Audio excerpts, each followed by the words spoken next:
Good evening and welcome to Give Me a Break. I'm Jonathan Carmody. There's two words that comes into mind when it comes to school, being out. It's one word, summer. But have you ever found a way to ditch your child's phone this summer? Do you come up with some bright ideas instead of them sitting in the house all day as a stay-at-home parent have your child watch some TV? Well, there's two words that come into mind. Summer programs. If you're thinking about enrolling your child into summer programs this summer for summer camp, it's going to cost you. But what is that cost really worth? Here's Michaela Chavez.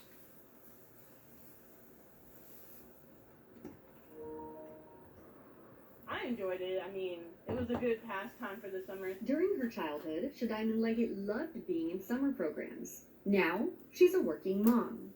They're not old enough to be at home by themselves, and I work Monday through Friday, so they need somewhere to be, and someone needs to be watching them at all times. That's why she's enrolling her daughters. I feel like it's worth it. Despite the costs where they live. I mean, $100 a month, and then plus the fee, and then they need money to spend, especially if they're going on field trips and things like that. Depending on what program you choose, those costs will vary. We have every opportunity for every type of kid. The After Hour Kid Power Summer Camp is the most expensive at $99 a week per child. Spark, a similar camp, is a 1/3 of that cost for half the time. Scholarships are also available for families through the Parks and Rec website. Free money is always the best money, so if you can just fill out an application and go ahead and get the scholarship for it, that's the best way to go, especially to save just a little bit of money.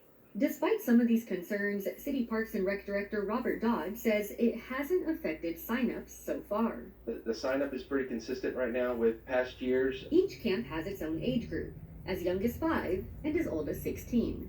Some are geared towards sports. The summertime's an opportunity for kids to improve their skills. Others towards learning a new skill. You know, somebody that might be interested in being a lifeguard later on. We have our junior lifeguard camps. All of them helping kids grow personally, academically, physically, and socially. Anytime we can keep kids busy and engaged during the summer, I think we're successful with what we do. Registration is still open. Some of these camps will start as early as Monday, June 2nd. In the Bay Area, I'm your Sunrise Neighborhood News reporter Michaela Chavez, Chris 6 Sunrise. That's what's happening as we're approaching summer 2025. And speaking of which, that heat is on. That means cooling camps are going to be happening in your area. So my advice, stay hydrated and stay up to date with your weather conditions. That's my advice. Okay. As y'all know, I play at Waldron SPID, right behind the gas station. And if you drive down Waldron Road, you might see some paintings like these. Well, my good friend Tony Halamira lives in Flower Bluff. He drove by Waldron. He drove by Waldron and find out what this man is doing, painting these murals on that empty canvas. Here's my good friend Tony Halamira.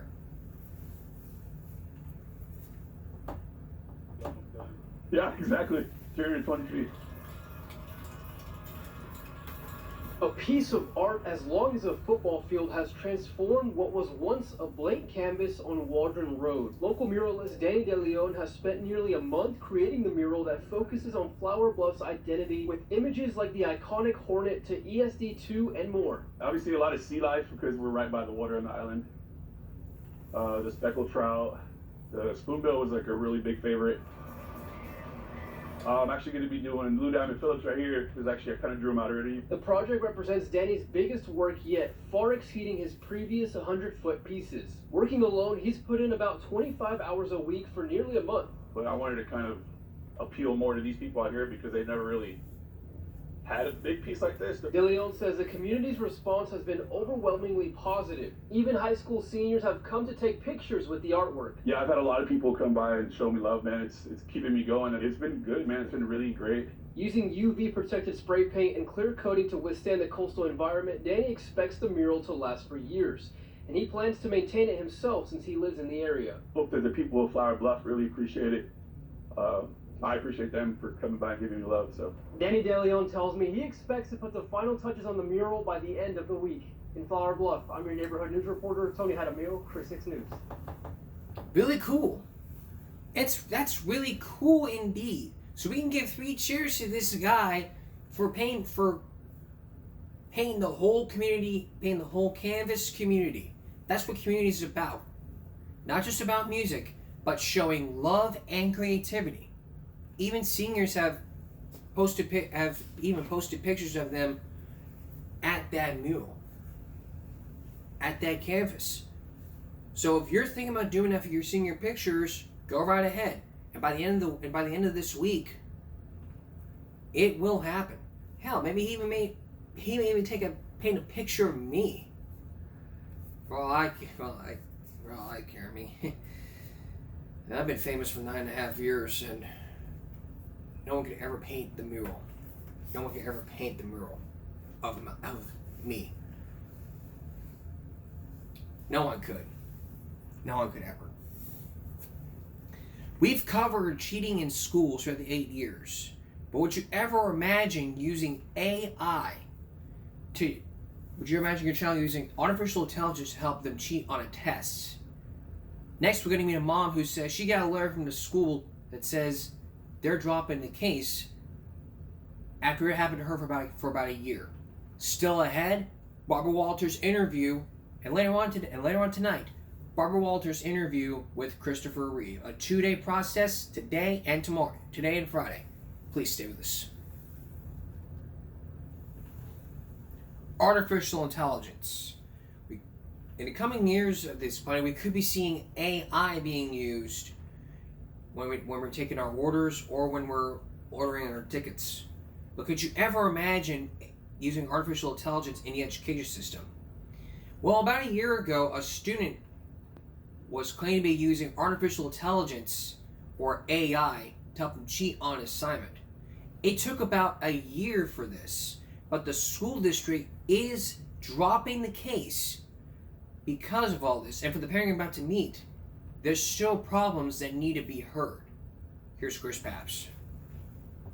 When you got the letter, you opened it, you read it. Yep. 1 year. That is how long Tara Davis waited for this letter from Anne Arundel County Public Schools. Were you nervous? Yeah, it was a little unnerving. A letter that cleared her daughter's name after she was accused of using artificial intelligence to cheat on a class assignment. Process was long, it was tedious, but I stuck with it and it worked. Project Baltimore first interviewed Davis in May of 2024, 1 year ago. She basically felt like they were calling her a liar. Davis's daughter, who asked not to be on camera, attends Broadneck High School. Last school year, the now 11th grader was accused by the district of using AI to complete an English assignment.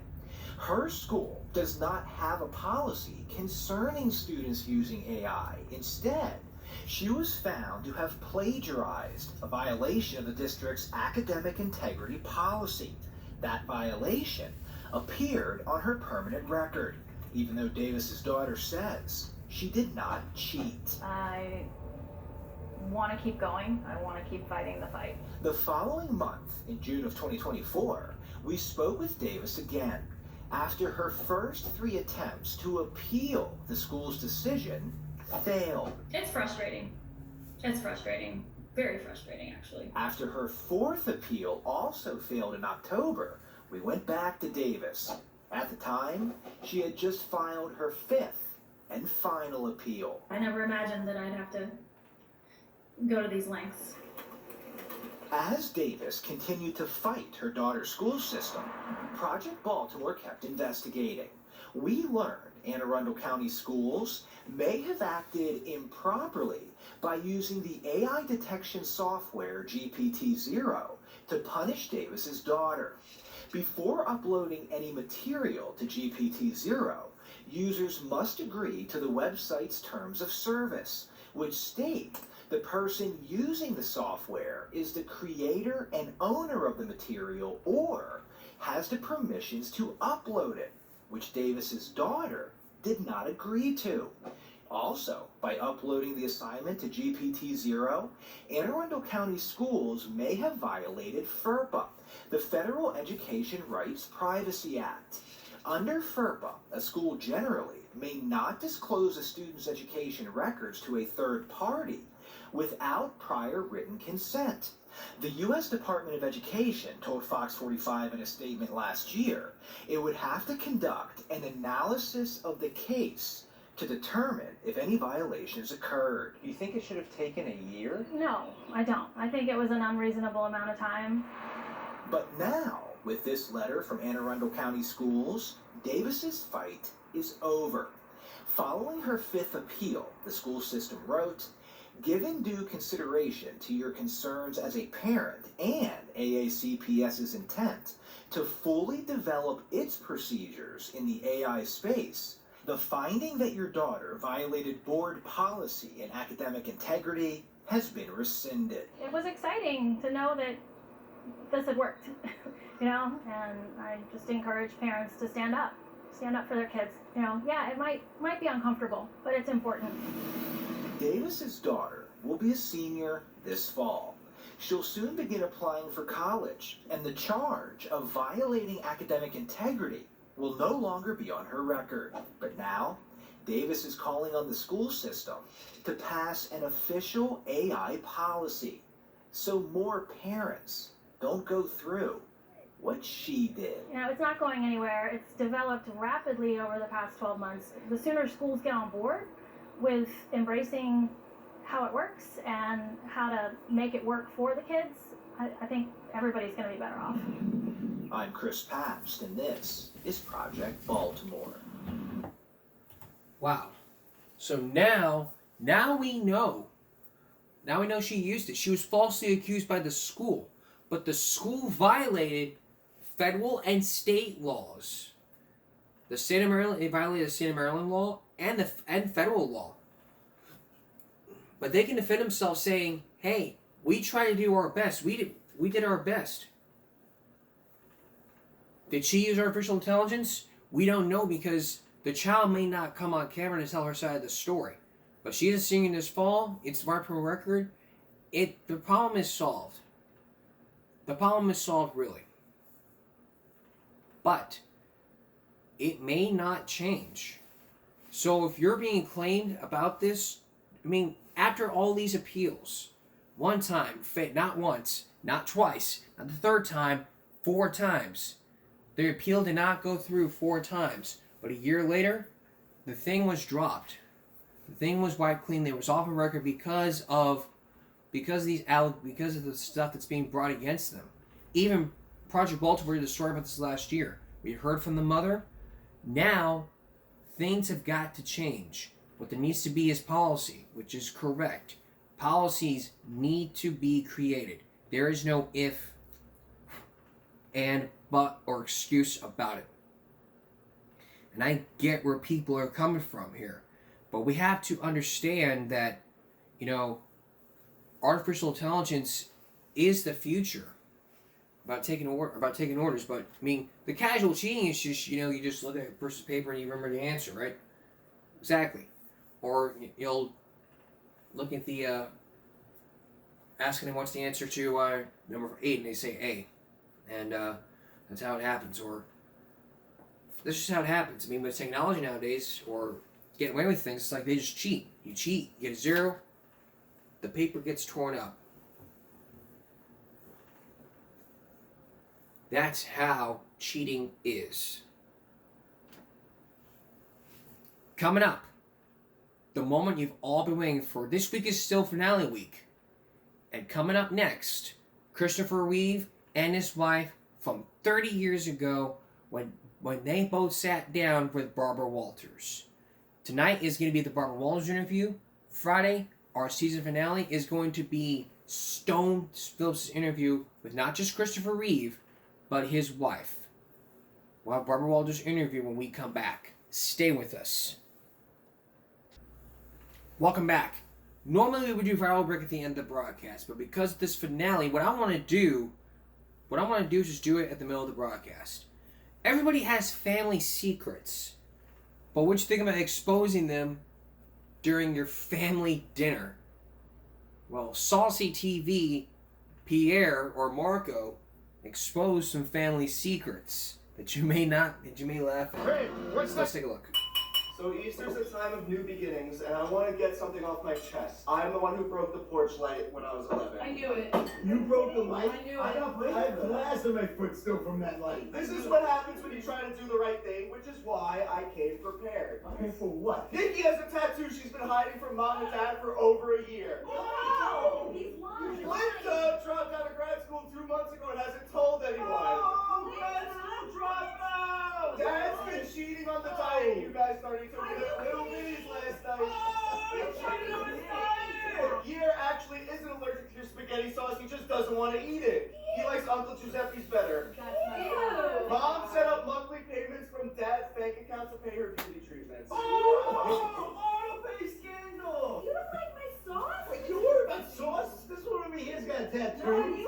This one over here quit school. You worry about me eating a slice of pizza? Happy Easter, I feel a lot. You feel a lot better.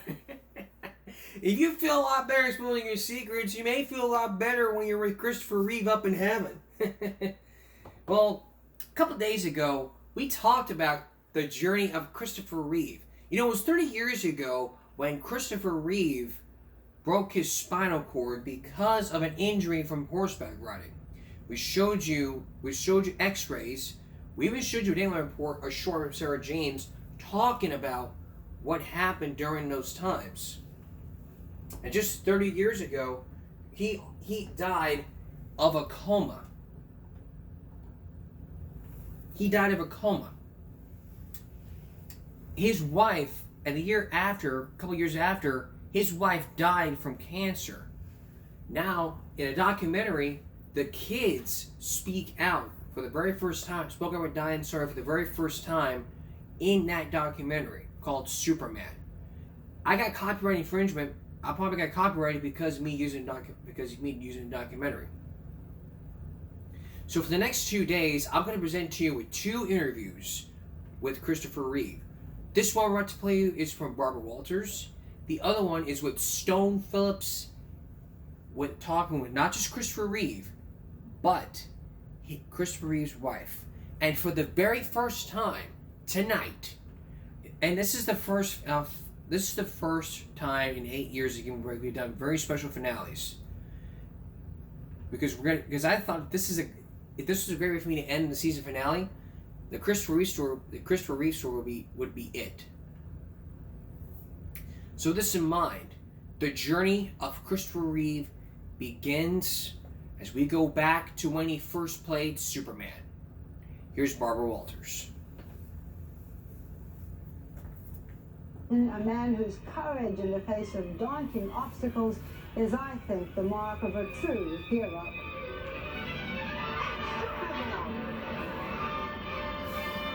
Audiences all over the world were first introduced to Christopher Reeve hurtling through space as the Man of Steel. Easy, miss. I've got you. You've got me? Who's got you? A role that required amazing stunt work, most of which Reeve did himself. But his love of action and adventure wasn't only on screen. This is a man who had piloted his own plane across the Atlantic twice. Reeve was also a skilled sailor, skippering his own sailboat. He was an avid scuba diver. In winter, he and his family played ice hockey. In summer, there was soccer. But most of all, Reeve loved competitive horseback riding, for which he had won many ribbons. These home movies, taken last Christmas, show Reeve and his wife Dana with their now 3-year-old son, Will. Their family also includes 2 older children of Reeve's from a previous long-term relationship, Matthew, 15, and Alexandra, 11. This was Reeve's seemingly enchanted world. Oh, wow, wait a minute, I cannot give up. This is his world today. He is paralyzed from the shoulders down. The only movement he can make is to turn his head from side to side. Even that is difficult. He directs his wheelchair by blowing into a plastic straw.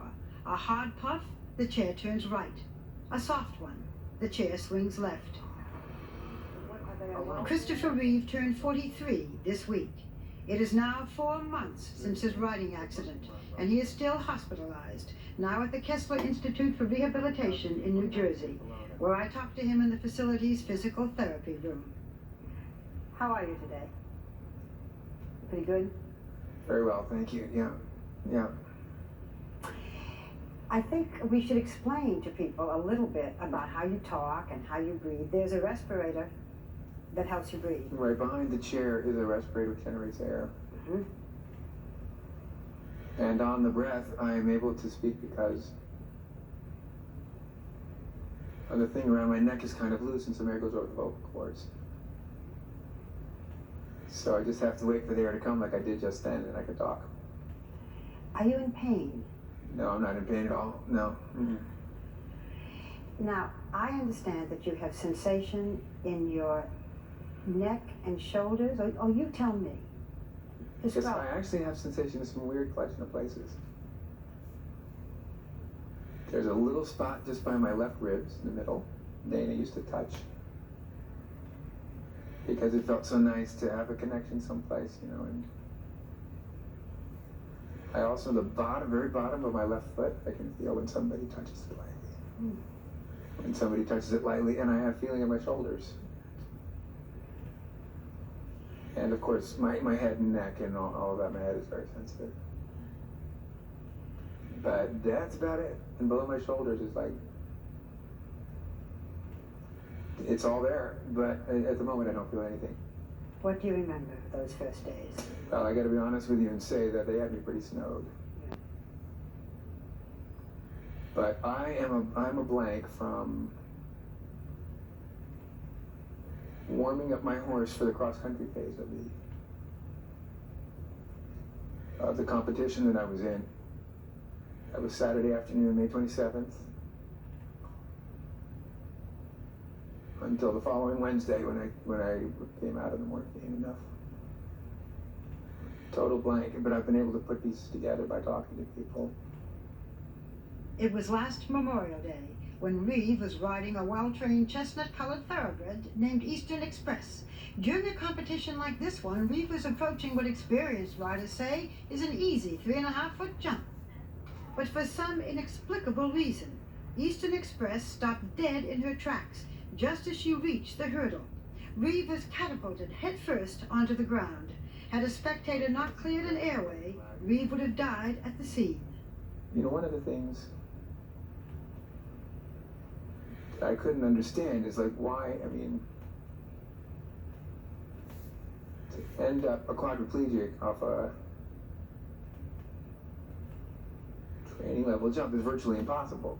And I was not able to piece that together. Why didn't I put my hands down? Why didn't I? Yeah, why didn't you fall with your hands, or why Sure, didn't then like tripping over your shoelaces, yeah. You know? Why didn't you brace yourself? Yeah. Get up and say, oh darn, and get back on the horse and keep going. Finally, I got some information from somebody who was at the scene and said what happened was, as your horse pulled back, and I went forward, I had the great misfortune to get my hand stuck in the horse's bridle. So it's like going over with your hands tied, and that's why I landed straight on my head. 200 pounds going straight down like a nail. And then I flipped over, hyperextended and flipped over. And lay very still. You were wearing a helmet. Oh, of course, a helmet and a body protector. And you had done this jump before. Oh, of course, I'm equipped and qualified. And it was not a particularly dangerous jump. No, I mean, you were not, what I'm getting at is, you were not Christopher Reeve, the daredevil. Gee, I think I'll go out and jump cross-country course. Yeah. I train 6 days a week. See, when I do a sport or a hobby, I take it to as high a level as I can go, and I don't do things carelessly or recklessly.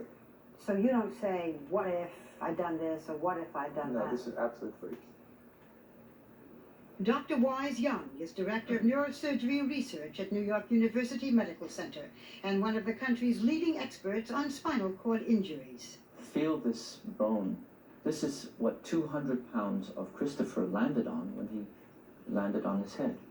The spinal cord itself is represented by this metal rod, and he crushed it and it probably compressed his spinal cord right here. Of course, this is where your spinal cord exits from your brain. It is just a disconnection between your brain and body. And this is why Christopher has lost his body. He's lost his connection to his body. What are the day-to-day dangers for you? Well, the biggest danger for me, actually, is if the air hose would have done disconnected and nobody knew it. To your respirator. I've had the air hose disconnect in the middle of the night. And you're just lying there in the dark and can't breathe, and you just hope they get to you. How do you tell them? Well, an alarm goes off, but that's only after you've already missed 2 breaths. And it used to happen fairly frequently, and I used to panic. And of course, I just waste more air. Now I've learned to hold very still. And I'm much calmer, and they've gotten to me every time, but that's the biggest worry, actually. And also, very curiously, you have to become very knowledgeable about your body because you have lung problems, skin problems, bowel problems, bladder problems, all caused by the spinal cord. The brain can't get messages to control those things. Every half hour you have your lungs cleared? Something like that? Yeah. Sometimes more, you can't even cough by yourself. You can't even perspire. You know, it's, in July, I couldn't go outside. You know, it's like... Too hot for you. You'd overheat, and then you can have you could black out. You have muscle spasms, you have all kinds of things to deal with. And Dana, my wonderful, wonderful wife, is what I say. When it wasn't even certain I was going to live. And I said, do you still want me this way? I know it went through every member of the family's mind. How can he live like this? Someone like this, how can he live like this? But once he was in the ICU and I could just be near him and next to him and look at him and touch him, because then I felt, well, I haven't lost him, he's here. When I first was coming out of, consciousness, and you have the thought, maybe it's not worth everybody's trouble. And I had that thought for maybe 10 minutes. That you wanted to die, pull the plug, whatever. And yeah, I suggested maybe I should just check out. And then Dana said to me, you're still you, and I love you. When it's actually the person you love, the person you know, and there's no head injury, no brain damage, it's him, it's the essence of him, and that's what I said to him, is that it's you. I also said, though, of course, that it was his decision, but that I would be there for the long run, no matter what. No matter what had happened, I would be there, but that ultimately, of course, it was his decision. Do you know when he made the decision not to have you do this, or not to have someone do this? It was when the children walked in the room. And I could see how much they needed me and wanted me. What happens to me when I have a problem is I get embarrassed. I go like, oh, I don't want to cause you people trouble. And I don't want people to have to be burdened to take care of me, That was my thought briefly in that afternoon. And then the minute they all came in and I could see the love and feel the love and know that we're still a family and that we're great. And how lucky we all are, and that my brain is on straight. That thought vanished and has never come back again. See, first 2 months after my injury, the demons would get me in the middle of the night.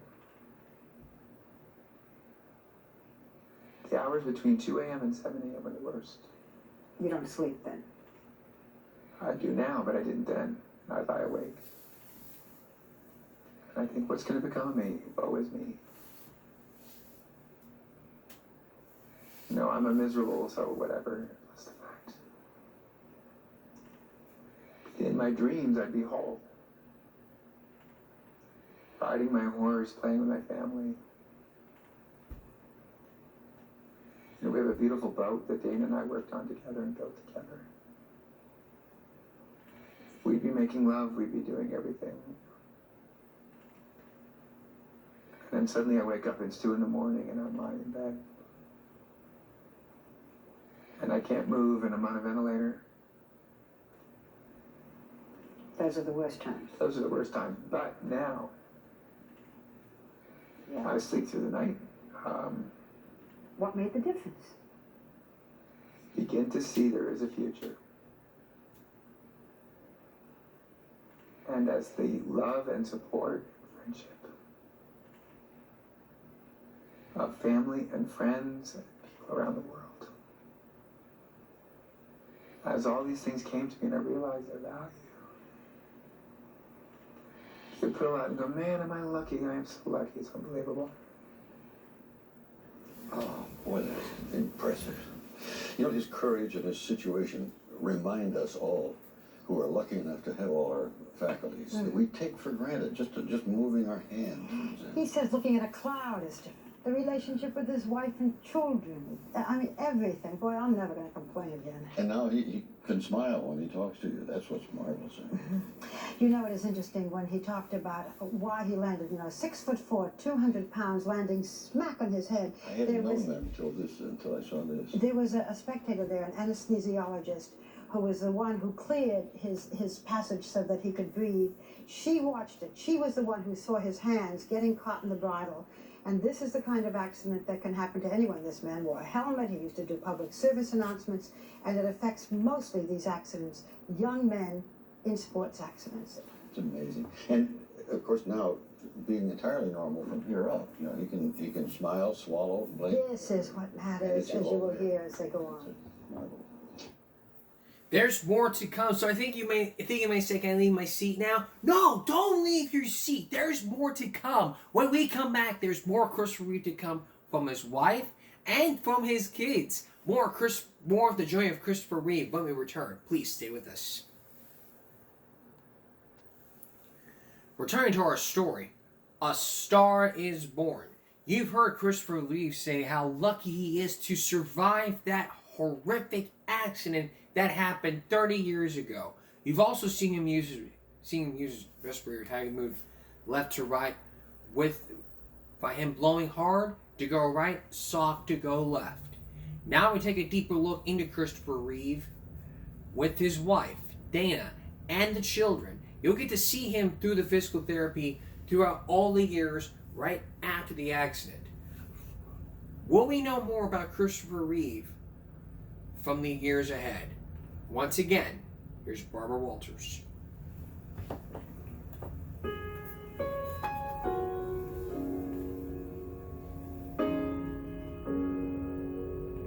Christopher Reeve is the eldest son of two intellectuals, a college professor and a newspaper writer. His parents were divorced when Reeve was 4, and he and a younger brother were raised by his mother in Princeton, New Jersey. Reeve discovered his calling early, performing at age 9 at a local theater. He says he was an awkward teenager, too tall, too lanky, he thought. Being on stage helped him get dates. I would invite the girl I was interested in to come see me in the play. And in the play, hopefully you're a little more interesting than you are otherwise. After college, he studied drama at the Juilliard School in New York City. And after graduation, he did well, working in repertory theater, and even landing a Broadway role in a play starring Katharine Hepburn. You were doing well. You were acting. You had some good parts. But Superman really took you from the young, good actor on his way up. A New York actor to young movie actor. To superstar. A mixed blessing? I would say so, yeah. You didn't really want the part, I guess. I was sort of a snob about it. I didn't think they could make a movie of Superman. I thought it would be kind of hokey. I didn't quite get it that this guy's a cultural icon, you know, and I became, for the 70s and 80s, the custodian of that icon. Superman the movie became a critical and worldwide box office success. Excuse me. Reeve went on to do 3 sequels.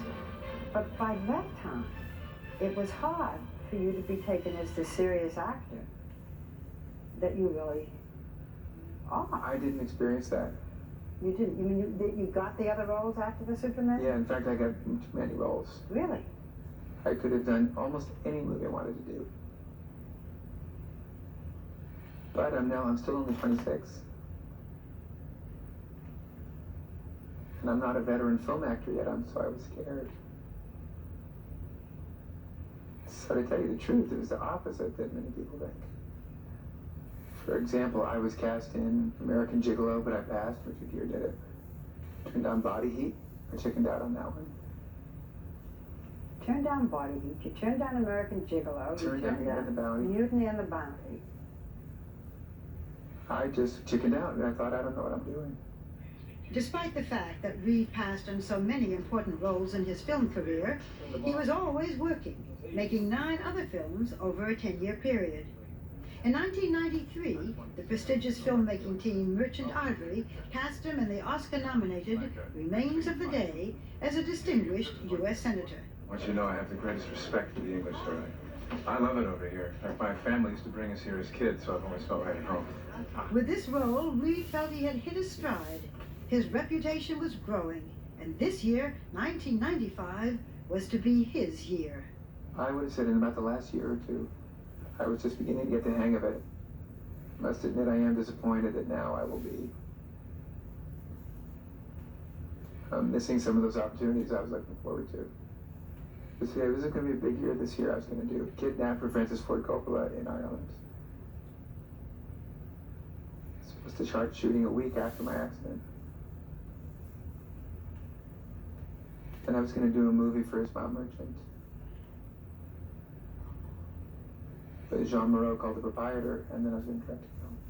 You're going to direct a film? In October, like right now. You know, and certain things like that, when you look at it, you just have to say, okay, there's something else coming. I don't know what it is, but I gotta find it. In the meantime, there is a long road of rehabilitation. Critical physical work, stretching and lifting must be done for anyone with an injury like Reeve's. Oh yeah, push it back, I can take it.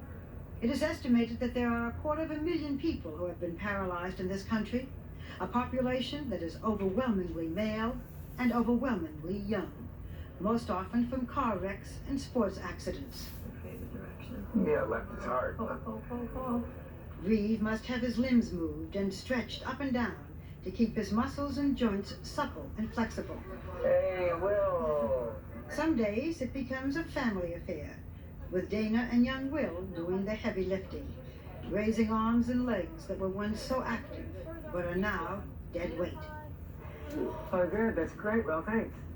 There's nothing that is easy. Everything is a struggle. And there's, of course, also all the things that we are slowly mourning the loss of and moving on from, and that is the loss of things, of course. A very active man. Whatever he does to the highest level he can possibly achieve, which is what he's doing now. I mean, he really is. That's part of who he is.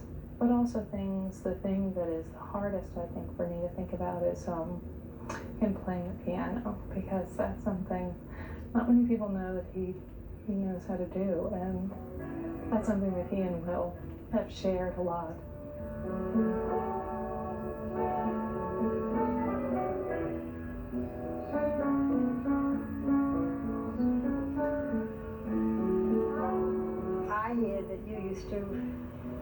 sing to Chris when he was unconscious.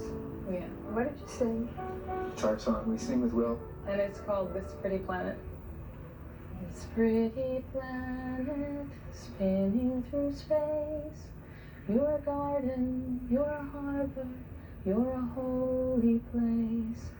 Golden sun going down, gentle blue giant, spin us around all through the night. Safe till the morning light.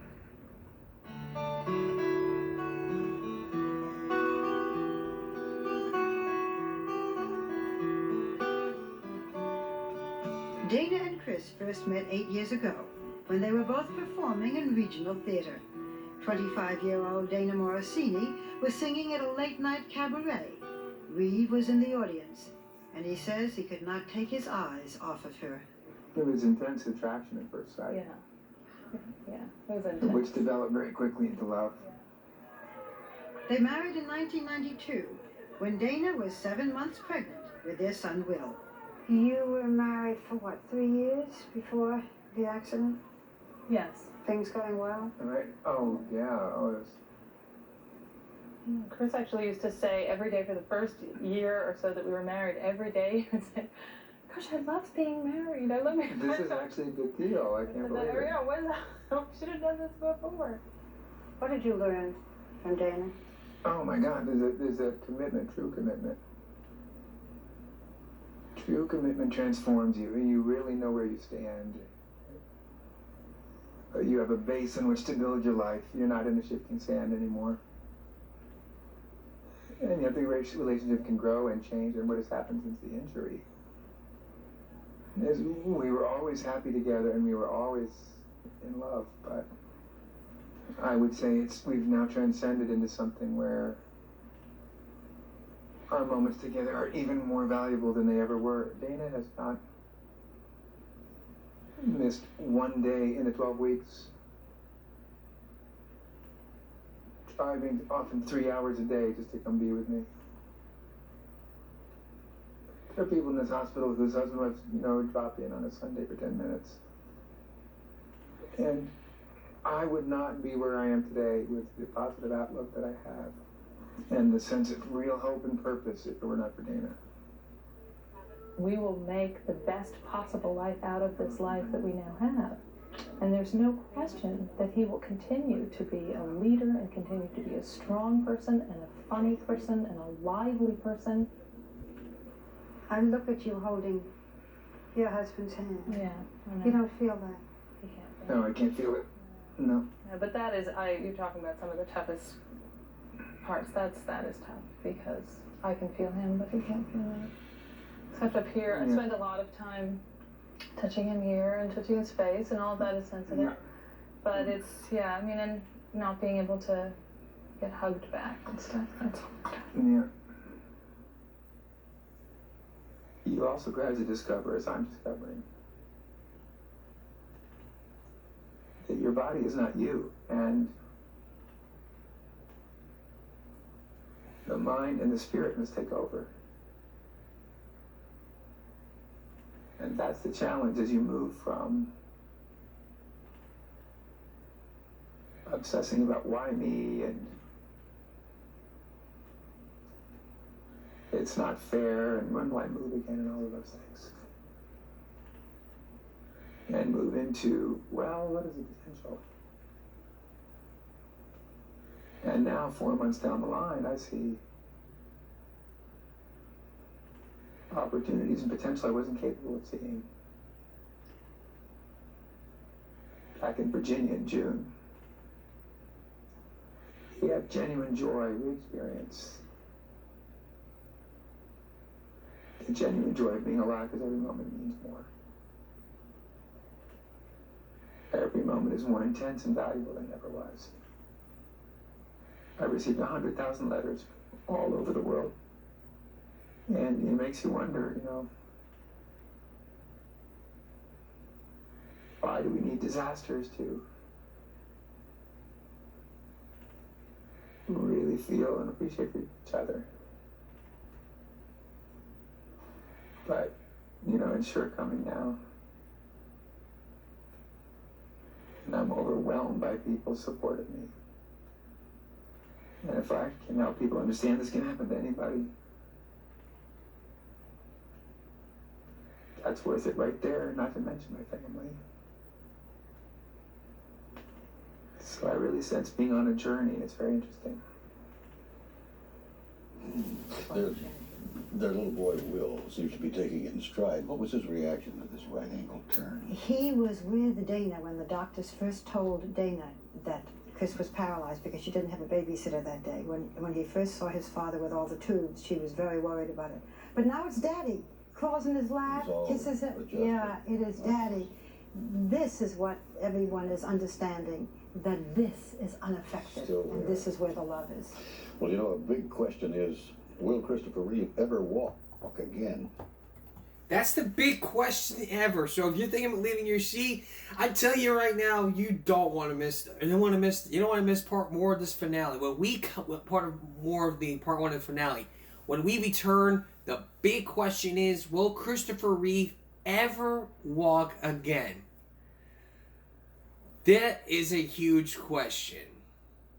When we return, we'll have more of the journey of Christopher Reeve as our finale as part one of the finale continues. This may take it may be a 3-part finale. We probably won't know. Stay with us. I'm shedding tears. And now the conclusion to our story. Will there be planned? Were there ever plans for Christopher Reeve to have more children? And in the future, was he ever going to walk again? Could we know more about spinal cord injury than we can ever imagine? One expert which you're about to meet says it probably won't happen, or it probably could happen. And he has his own opinions, and so does Reeve himself. But what does his wife have to say now? She's saying she wants more kids. Here, with the conclusion of our story, Barbara Walters. This is a rat that has been more severely injured, and you can see this rat can move his legs to some extent, and this rat should be recovering. It is a medical breakthrough that is both tantalizing and frustrating. Laboratory rats with severe spinal cord injuries that can move again with the help of innovative drug, cell, and gene therapies. Yet it is years away from use in humans. At the present time, there are 2 or 3 very promising leads in the scientific field, in laboratories. What scientists now believe is that there's something in the spinal cord that inhibits growth. The spinal cord cannot repair itself. It actually stops that repair and the growth. And a protein has been identified, which is the inhibitor. Now, many people say that this is impossible. The central nervous system cannot regenerate. But it did. It did once when we were growing up. We have to know what those signals are. Doctor, most people have said that Christopher Reeve's condition is hopeless. Just hopeless, that he will always be like this. What's your feeling? I think it's too early to close the door on his prognosis. And I have personally seen patients improve 2 to 3 years after injury. Now, as time passes, hope ebbs. Do many of the people who are in Chris's condition want to die? Probably the thought has crossed many of their minds. It's a terrifying condition. What do you tell these patients? It's hard. It's very hard. When I spoke to Christopher, the hardest thing for me is to ask a man in his position to be patient. You know, he has these blue eyes looking at you, and he says, when? I can only say, we're working very hard on this, and it may take 7 years, 10 years. And this is eternity for somebody like Christopher. Hi. Hi, how are you? Fine. Who are you here to see? I'm here to see Chris Reeve. Encouragement comes from other quadriplegics, people like Henry Stifel, who was paralyzed 13 years ago in a car accident. On his frequent visits, he tells Reeve about the progress he has made. I was able to feed myself a little bit. So just with the use of my shoulder muscles and my bicep, I was able to eventually drive the chair with a hand drive. But since then, there hasn't been more recovery? No. No, there has. So it all came relatively quickly? It came within a year and a half. Oh, well, I'm only 4 months in. Yeah. Despite Reeve's optimism, a tabloid recently reported that he wanted to pull the plug. There have been reports in the tabloids that you want to die now, that you've asked Dana to help you. Yeah, and they were consulting with lawyers about how to do it. Yep, so that it wouldn't, what it said was something like, so that it wouldn't be murder. Charged with murder. It's sickening. On behalf of all the fans, all the people around the world who send me their love and support, I want them to know I never had any such thought or such statement. The press has been so supportive and so understanding. And to have that come out just blew my mind. When you began by saying, why me? I don't want to push this too far. But do you ever say, I know why me, because I can make a difference now that maybe I never could have before? Yes. That thought occurs to me exactly that in a way, you can say either the universe is totally random, and it's just molecules colliding all the time, and it's totally chaos. And our job is to make sense of chaos. Or you can say sometimes things happen for a reason. And your job is to discover the reason. But either way, I do see meaning and opportunity. And that has made all the difference. You see, I think our Congress makes a huge mistake because they're running around trying to cut Medicaid, Medicare, welfare, etc. But the way you save money is you stop the disease. You don't try to deal with it on the other end. For example, $5 billion a year is spent on just keeping people with spinal cord injuries ticking over.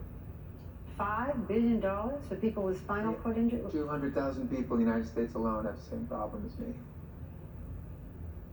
And a lot of them are very poor people, a lot of them are on welfare now. A very small amount of money, some say as little as $40 or $50 million, if that would be spent on research, if you would invest in the research, you could cure Parkinson's, Alzheimer's, multiple sclerosis, and spinal cord injury in the very near future.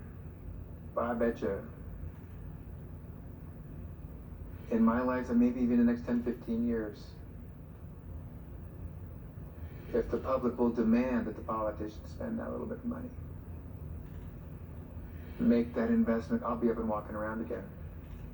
And one of the things, Chris, I mean, if anything good can come out of this, is that you can talk to Congress. You can talk to people. I've already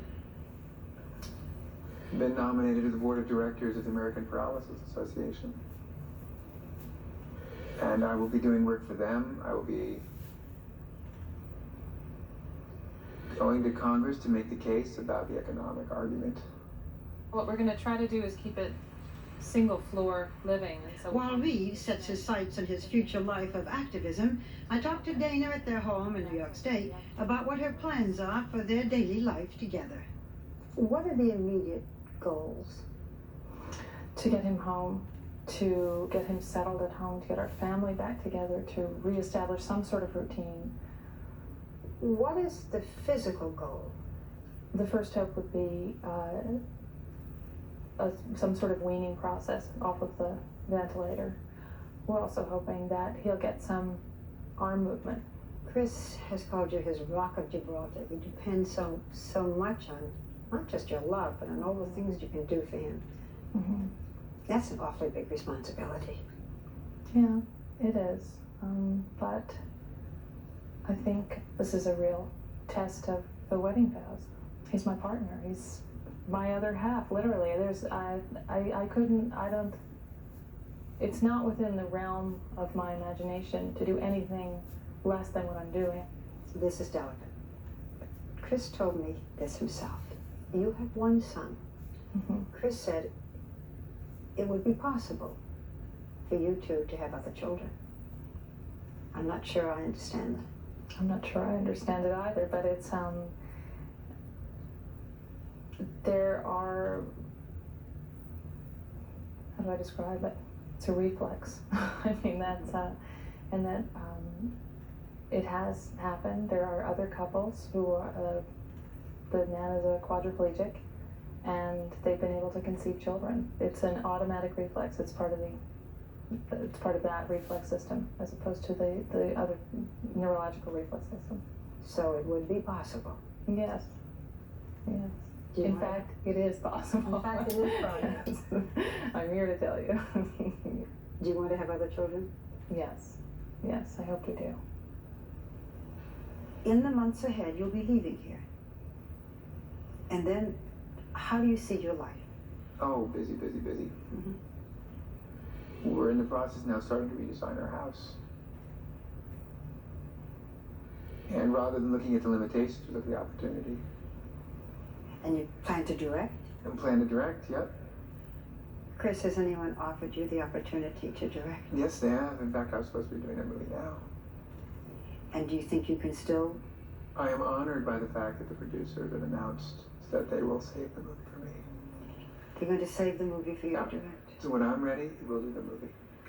And you have the creative coalition that you've been working on for years. You've always been active, whether it's for the homeless or environment or AIDS. You've always been active. Yes, I started in college. So that won't stop. So you see things widening, opening up. Yeah, which I wouldn't have thought possible. We must overcome the pessimism in this field. There are therapies that work in animals. We have to test them in people. And when we test them in people and they work, then we can apply them to people like Christopher. This process is much slower, much harder, much longer than people understand. Is it within your vision that Christopher Reeve would ever walk again? Oh, I hope so. Really? I'm certainly aiming for that. Not false hope? It's a personal hope. Otherwise, I could not work in this field. And you think you will walk again? I think it's very possible I'll walk again. And if you don't? Then I won't walk again. As simple as that. Either you do or you don't. See, it's like a game of cards. And if you think the game is worthwhile, then you just play the hand you're dealt. Sometimes you get a lot of face cards, sometimes you don't. But I think the game's worthwhile, I really do. God, what a partnership, what a family. Can I just say thank you to Chris and thank you to Dana? Sure. You know, it crossed my mind, its life support system and the therapy and everything is quite costly, and that it can't help affecting the family finances. Well, first of all, in general, there is an American Paralysis Association in Springfield, New Jersey, and to talk about finances for the family is very sensitive to them, but it will cost something like $400,000 a year for Chris's care, and there's no telling how much insurance will cover that. He's not a rich man. He didn't make a great deal of money in films. There has been set up a Christopher Reeve Fund in Kansas. He is looking forward, he mentioned the Creative Coalition, he is looking forward to making his first public appearance October 16th. He's going to give an award that the Creative Coalition funds the arts. He's going to give an award to Robin Williams. Let me tell you a story. When he was first barely conscious, wasn't eating, wasn't drinking, In came a doctor in a white coat and a mask, and it turned out to be Robin Williams, who was his best friend from acting school, who did that wacky Russian doctor routine. And Reeve said that he woke up, looked at him, started to laugh, and he said, I wrote it down, it was one of the first indicators that life could be good again. So he's going to present that award to Robin Williams. He sure is playing a role of great importance now, and it strikes me that he has as much to live for now as he had before the accident. Good luck to him. I think it's changed all of our lives to see this. I hope so. We'll be right back. And it can change all of our lives, whether you're special needs, whether you have disability. Your injury, whether you have an injury, paraplegia, it doesn't matter. That is your superpower. I have autism. It is my superpower. It is not your disability. It is your superpower. You can use that to help people realize that they can do it.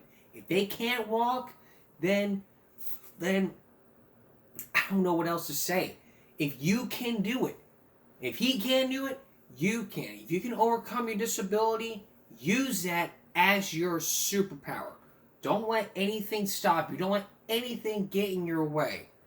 That's exactly the song that I'm about to play for you. When we come back, somebody wrote a song about me, and for the very first time, this and me can really help you out. We'll be right back. You know, throughout the rest of the hour, we've been talking about Christopher Reeve 30 years ago when he had spinal cord injury and people telling me he can't walk, he can't do this. It's his superpower. He may have played Superman years ago, but if you're disabled, your special needs, if you have autism, if you have Down syndrome, if you have forget OCD, forget ODD, forget about ADHD, forget about that. Autism is one of the biggest disabilities ever, and so is being a quadriplegic or whatever. In Christopher's case, he can overcome it. He overcame his injury. And there's things that he can't do. He can go out there and prove them wrong, which is what happened. 3 or 4 days ago, I approached someone who wrote a song about me because I play the intersection. I always played the intersection of Walter SPID for years. And when somebody used AI to write a song about me, I knew this would be a huge step. Play a sample.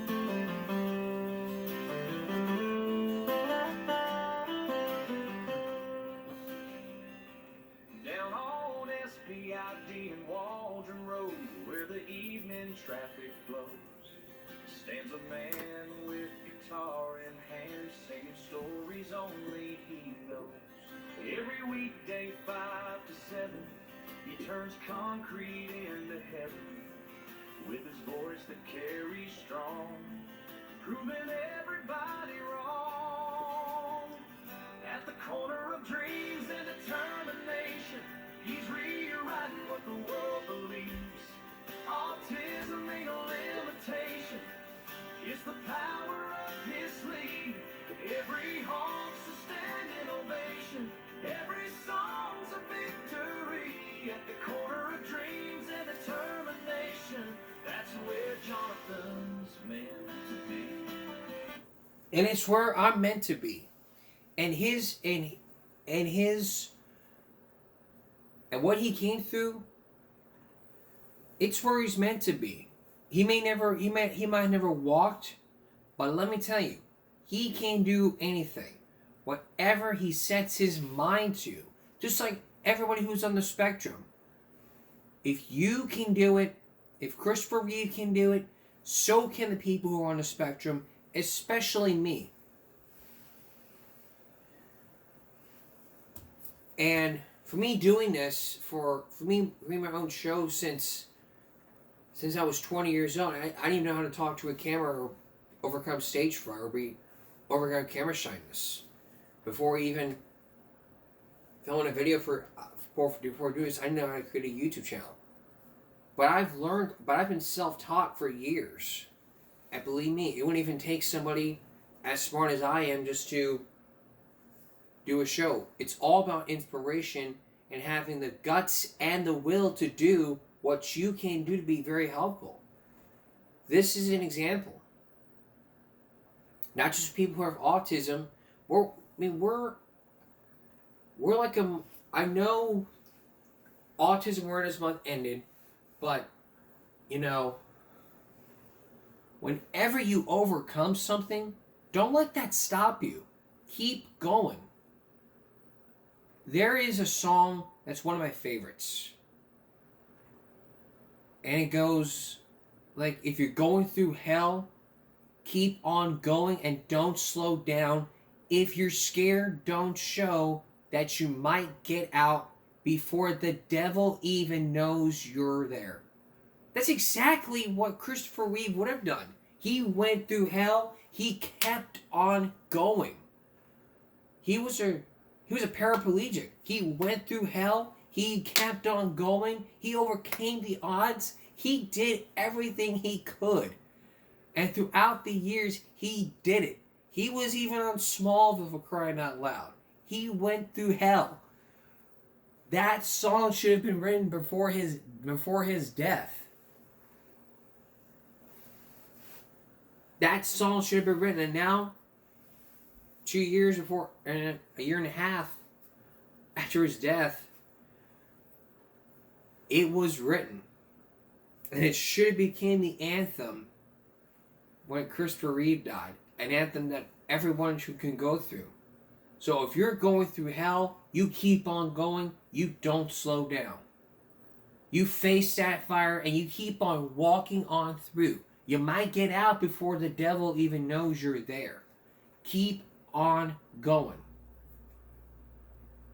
So the bottom line is this. If you're going through hell, you keep on fucking going. Don't let anything stop you in your path. And this here, I play this every day. I sing this every day.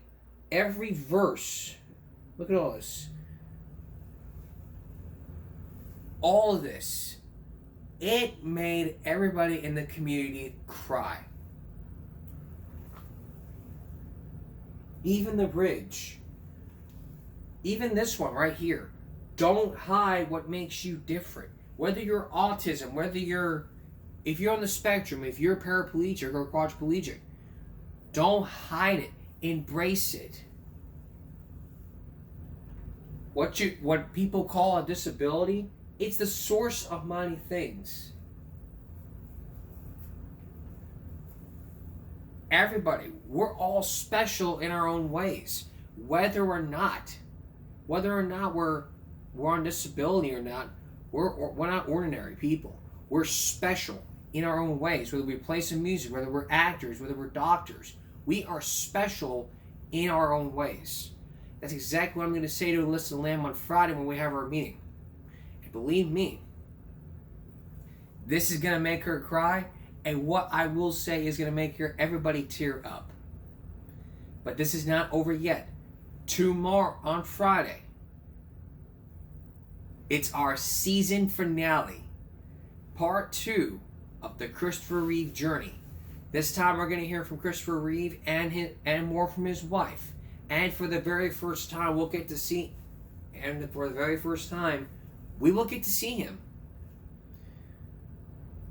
with his wife.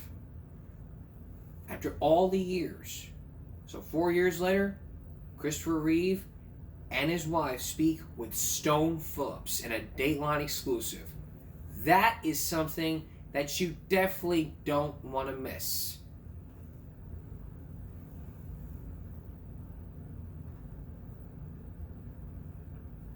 And it's at the corner of dreams and determination. That's where we all are to be. That's all for this edition of Give Me a Break Wednesday going to Thursday. We'll see you for season 8 finale of Give Me a Break. We'll see you on Friday, on Give Me a Break Friday, for Give Me a Break's season 8 finale as we continue Christopher Reeve's journey. So, get some rest. You're gonna need it. If you have a friend, bring your friend with. Do you want to plan a girls' night? Plan a girls' night. Boys' night? Boys' night. I don't care. Watch it everywhere you go. Even watch me while you drink. I don't give a shit. But Christopher Reeve is coming to Give Me a Break as part of finale week. For all of us here at YouTube, give me a break. Stop bullying. Speak up. Concentration, not strength. No jaywalking. Autism is not a disability. It's your superpower. Chase your dreams. Don't let anything stop you. And as always, take care of yourself and each other. Good night.